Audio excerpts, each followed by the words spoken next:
Hello दोस्तों, हम लेकर आए हैं सिंगर अंशराज पचेलिया धोनी चैनल पर पहली बार सात भाई व एक छोटी बहन की कहानी जो सुनना व देखना नहीं भूले। अगर कहानी अच्छी लगे तो हमारे चैनल को सब्सक्राइब व लाइक करके कमेंट में ज़रूर बताएं कि कहानी कैसी लगी। एक राजा था जिसके 7 लड़के और एक लड़की थी और राजा ने अपने सातों लड़कों की शादी करवा दी थी। एक दिन राजा शिकार करने गया और जब वह शिकार करके वापस आ रहा था तो रास्ते में उसकी मृत्यु हो गई और पिता के मरने के बाद सातों भाइयों पर पूरे घर की व राजपाट संभालने की जिम्मेदारी आ गई थी। एक दिन सातों भाई किसी काम के सिलसिले में बाहर जाने लगे। सभी ने अपनी अपनी पत्नियों से कहा कि हमारी बहन का अच्छे से ध्यान रखना, हमारी बहन को किसी भी चीज़ की कमी नहीं होनी चाहिए। सातों पत्नियों ने बोला कि ठीक है। इसके बाद सातों भाई वहाँ से चले गए और भाइयों के जाने के बाद लड़की की भाभियों ने उस लड़की से बहुत काम करवाने लगी, लेकिन सबसे छोटी वाली भाभी ने उस लड़की से कभी काम नहीं करवाया और बाकी 6 भाभियाँ उस लड़की से बहुत काम करवाती थी।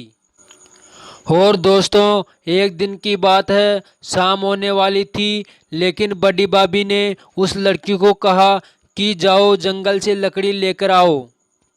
लड़की ने रस्सी मांगा तो भाभी ने कहा बिना रस्सी के ही जाओ।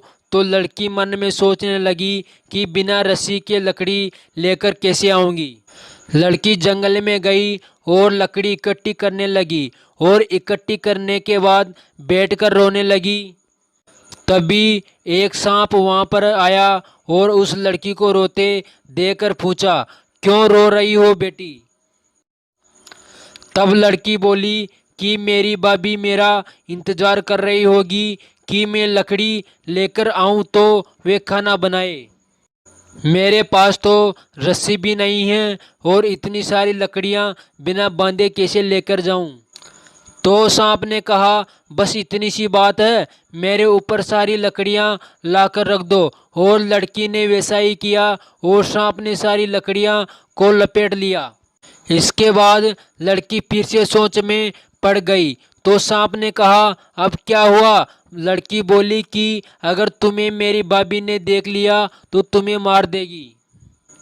फिर सांप ने कहा कि तुम चिंता मत करो, मुझे आंगन में ले जाकर छोड़ देना, मैं नाली से निकलकर आ जाऊंगा।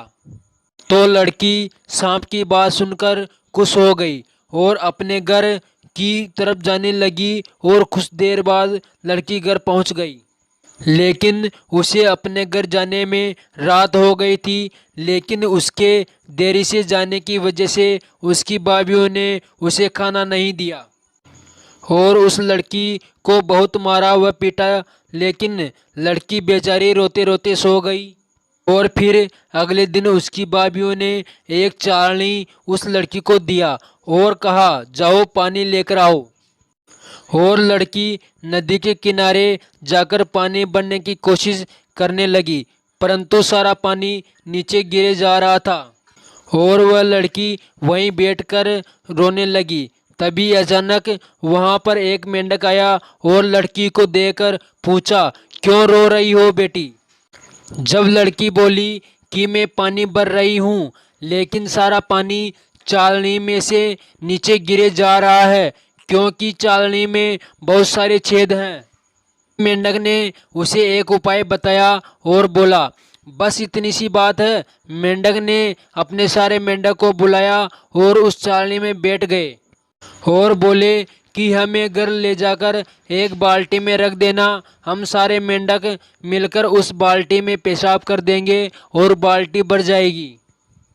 उसके बाद हम लोग वहाँ से चले जाएंगे। और लड़की ने वैसा ही किया, लेकिन उस लड़की की भाभियों ने उस लड़की को हर रोज ऐसे ही उटपटांग काम करने के लिए देती थी और एक दिन की बात है, उस लड़की को एक काला रंग का कम्बल दिया और बोला, जाओ जब तक ये कम्बल सफ़ेद न हो जाए घर लौट के मत आना। लड़की बोली, ठीक है। लड़की कम्बल को लेकर चली जाती है और नदी के किनारे बैठकर उसे धोती है। वह छोटी लड़की कम्बल को धोती गई, परंतु वह सफ़ेद होता ही नहीं। काला है तो काला ही रहेगा, सफ़ेद थोड़ी होगा। और लड़की को कुछ घंटे हो गए, वह बिना कुछ खाए पिए बैठी रही और फूट फूट कर रोने लगी। तभी उसके सातों भाई नदी के पास वाली जगह से बाहर से लौटकर आ रहे थे।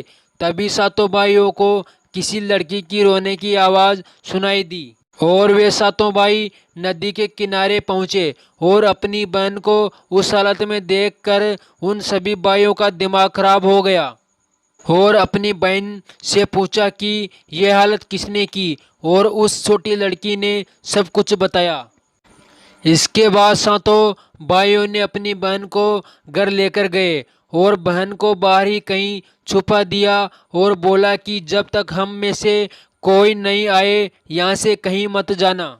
इसके बाद सातों भाई घर के अंदर चले जाते हैं। सभी पत्नियां अपने अपने पति को देखकर इतनी खुश होती है कि पूछो मत। कोई पानी लेकर आती है तो कोई पंखे से हवा देती है। तभी एक भाई बोला कि मेरी प्यारी बहन कहाँ है, दिखाई नहीं दे रही है। तभी एक भाभी बोलती है, यहीं पर कहीं खेल रही होगी। तुरंत दूसरी भाभी बोली कि दूध भात खाकर यहीं पर खेल रही थी।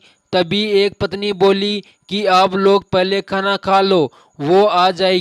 बाहर जाता है और अपनी बहन को अंदर लेकर आता है और अपनी पत्नी से पूछते हैं कि ये अगर दूध भात खाई होती तो ये हालत नहीं रहती मेरी बहन की, देखो क्या हालत हो गई है। सारी पत्नियां कुछ नहीं बोलती है। तब छोटी लड़की बोलती है कि सबसे छोटी वाली भाभी ने कुछ नहीं किया, बाकी सारी भाभियों ने बहुत सताया व काम करवाया है।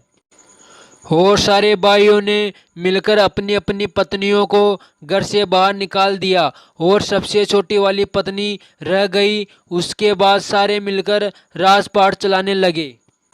तो दोस्तों, इस कहानी से हमें ये शिक्षा मिलती है कि हमें दूसरे का कभी भी बुरा नहीं करना चाहिए। अगर सारी पत्नियां मिलकर स्वयं काम करती और छोटी लड़की से काम नहीं करवाया होता और उसके ऊपर जुर्म नहीं किया होता तो उन्हें घर से बाहर नहीं निकलना पड़ता। कहावत है ना दोस्तों, अगर हम किसी का बुरा सोचते हैं तो हमारा भी बुरा ही होता है और दूसरे के चक्कर में हम इंसान स्वयं गिर जाते हैं। धन्यवाद दोस्तों।